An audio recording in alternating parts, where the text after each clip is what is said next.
Terrace Marshall Jr. might be one of my favorite wide receivers in the 2021 NFL draft class. Terrace Marshall stands almost 6'3" and with an incredible 78-inch plus wingspan. And one of the things that makes him so special is his ability in the short areas of the field, solving problems in the short areas of the field. And in this particular exposure, I want to take a look at Terrace Marshall as he solves a short area slant route problem that's presented to him. So here we are. We have to make sure we understand the entire context of the situation. This is a very tight game, 45-41. It's in the fourth quarter with about 4 minutes left. It's 2nd and 7, and LSU is driving. They're in a gun right 3-by-1 set where Terrace Marshall is right here. He's the number 3 receiver in this particular offensive formation. They're going up against a cover 1 situation. And I want to take a look at some of the things we might be able to glean about his skill and about his problem-solving capabilities from this exposure. So I'm going to go ahead and let the play run a couple of times so you have an opportunity to see the play in its entirety.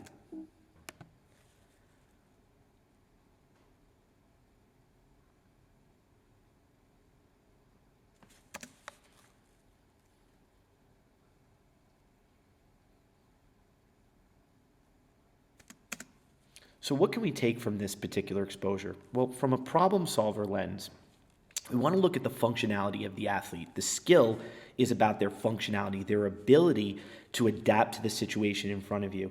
And when we look at the situation, we want to look at two kind of areas of understanding. We want to look at the solution's compatibility, how well did it adapt and meet the demands of the task in front of them? How well did that occur, and how well did they adjust to the information that was presented? So what was the compatibility of the solution overall? And we want to look at the execution of the solution. We want to go and look at the player themselves as they execute their movements and see to what degree did they actually show sensitivity to the spatio kind of temporal demands of the situation, meaning how space and time changed and how the defense changed, how well did they react? So I think we can see that here in a couple of ways. As we start the play, notice immediately that Terrace Marshall recognizes that they're in man-to-man coverage. And he probably recognized that pre-snap by the gaze behavior of the defender. But notice as he breaks down his tempo. As he breaks down his tempo, it's clear that he recognizes that they're in man-to-man coverage and that his opponent in front of him is the man he's going to have to beat. I love that he begins to play with the tempo, because one of the most specifying pieces of information when we're talking about a one-on-one situation is that variations in tempo can really change the behavior of both athletes. It can really impact how they're going to move. So as space begins to kind of decrease and tempo begins to change, you're really putting your defender in a difficult situation. So you'll notice he hits this stick move right here, right? Hits that stick move outside his leverage and begins to attack upfield. But look at how sensitive he is to the timing of the route in general. He's already looking back towards his quarterback, ready for the throw. So he has good feel, a good grip on the distance, the interpersonal distance between him and his defender, as well as the timing and how it fits within the overall route scheme. He knows to look back at his quarterback because he's running a slant route, and he understands the type of time and space that he's working with. So as he goes back and looks towards the quarterback, this is where I think you really see him shine.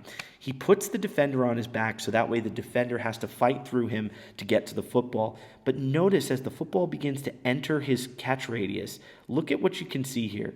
Notice how he extends away from his body while still maintaining contact with the ground. This does something very important, and this is why I think Terrace Marshall has tremendous skill in the short areas of the field. Not only does he understand this tempo variation, interpersonal distance type of situation between him and the defender, but he's also able to couple his movements to that of the football while still maintaining the type of advantage and leverage he's created throughout his stem against the defender. And he's able to continue to exploit that distance by making a seamless catch while still maintaining speed after the catch. This allows him to immediately attack downfield and really kind of enter what you see here, which is an emerging 3-on-1 situation. Now, if you notice his gaze behavior, he's well aware of the defender that was trailing him, and he now sees this safety coming into the play to make a stop. You notice how he begins to break down because he, again, wants to attack space. And we talked about One of the ways that we can manipulate space is by showing these variations in tempo. But again, there's always a clock that's playing throughout the lifeline of these plays, right? It's only going to take so long until these players are able to get back into the play and mitigate any type of advantage he has. So he has to move and act quickly, and he has to do it with tremendous timing. So if you notice, he makes a cut, and he's going to approach space, and notice that he's now becoming aware of this third defender. And you can see he's becoming aware because he lowers his shoulder towards the direction of the incoming third defender, and that this is going to allow him to mitigate that collision and begin to attack further downfield.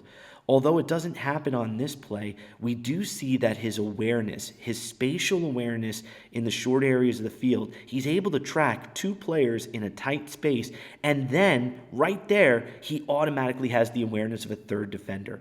Look at the amount of space that's available for him to still exploit and be able to attack downfield. And while he's not able to do it here, this would be an awesome place for development to occur. Maybe this is something he can practice in practice situations, a 2-on-1 situation as a ball carrier with a trailing defender coming in from different angles. But I think he does a great job in showing his recognition of all three defenders, showing what he brings to the NFL landscape is going to be a player that's very attuned to the different types of information that's there for him to exploit in the open field.